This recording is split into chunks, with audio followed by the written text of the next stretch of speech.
So to test these guys, you just read the directions, like what you got to do, and then you need to figure out what bolt you need. So what we have, and the easiest way to figure it out is if you got one of those bolt checker tools, you can just check it. But this is what these bolts are, and this Molinar set right now. Hopefully that's gotta get it this way. So we are using this set right here of Molinar rods, which I've found to be really nice rods, and we are using the 7/16 1/600 under head length. So what we need to do is we need to stretch these bolts from 60 to 60 thou to 64. So to get there, it says that you do 30 foot-pounds plus 60 degrees.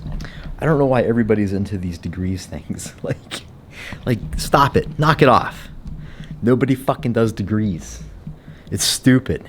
Let's just put what the torque reading is, because it's going to be this. It's usually 70 pounds. So what we're going to do is we're going to measure it, and we'll do the whatever they said, and then we'll check it to see what the torque settings actually end up being. And if I remember right, these guys are like 70 pounds, but I'll let you know after I figure it out. So on the inside of the bolts, they got like a little divot on them, and then a spot on the inside, and that's so this gauge will just fit right in there. And what you do is you zero out the gauge. Okay, so that guy's on there in the divot. So what we'll do is just zero it,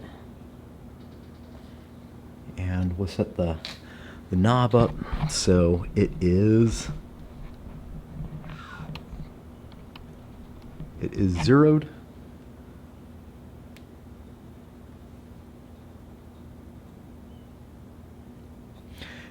And then what we do is torque it.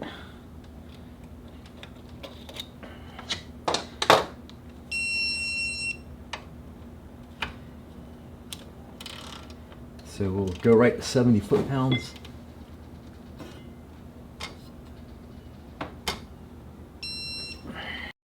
And then we will check it. Okay, so as you can see, zoom in there. That guy is just past the 5. It's at 6, like 6.5. That's what we want. So now we know.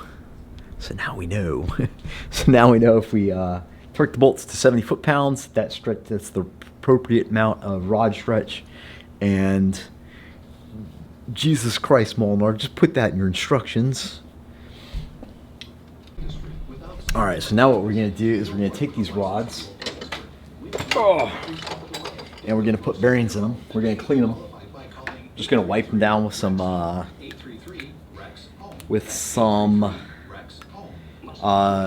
acetone, and we're just gonna write the number. Bam, right on the side on both. And if you'll notice in these guys, on the rods, you'll see one side has a chamfer. You see that chamfer right here? Goes around there. And the other side, no chamfer. Okay? And what you do is you put that chamfer on the outside of the crank. So when this guy is sitting there, it'll be butted up against another rod, and both chamfers will be out, facing out. And yeah, so all you gotta do is smash the bearings in here. Okay, so basically what we're gonna do is just go down the line. This will be 1, 2, 3, 4, 5, 6, 7, and 8. And we're just gonna do like we did yesterday, measure this journal, set the dial bore gauge, put a little preload on it, drop it into the rod, and see what our clearance is.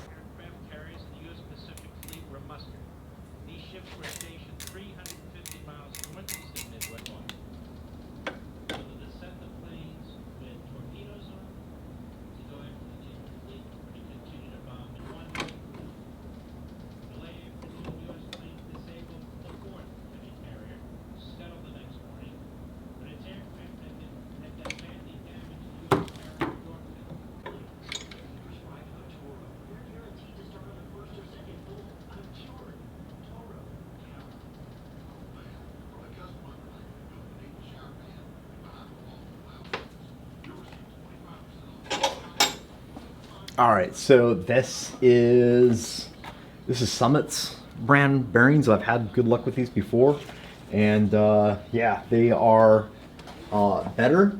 They're better. So it is maybe like a tenth, maybe a couple tenths of a thou bigger than the Clevites. I don't know. What do you guys think? The Clevites are coated. They're narrower.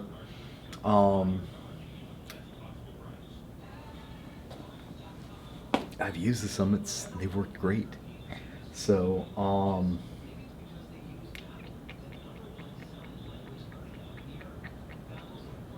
I think I'm going with the Summits. We're going with the Summits, guys.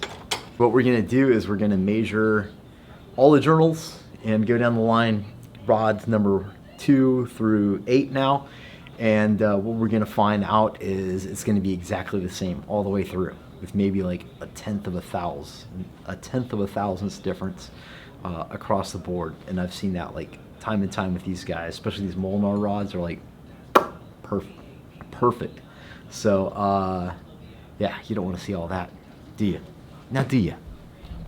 Listen to the radio, enjoy myself. All right, so I went back through and did all the rods. I double checked all the rods. Bob. So so anyway, no surprise. Everything was in like a tenth of a thou. Our lowest is 2.2, and then generally they're all 2.3. That tenth of a thou is like so small. I mean, you have to think about what a thousandth is, and then you divide that up 10 more times, and so you know that last number is relatively subjective, but we need at least 2.1, and we're over that on all the rods. So great, they're ready to go, and maybe I'll start hanging them on the pistons. I don't know, but rods are ready to go. We're waiting on main bearings. We're waiting on plugs for the top of the oil ports, and but we're making progress. We're doing something. That's the important thing, is doing something. Right, Bob? So thanks for tuning in, and until next time, this is Mike and Bob with Monkey Fab. Out. Signing out.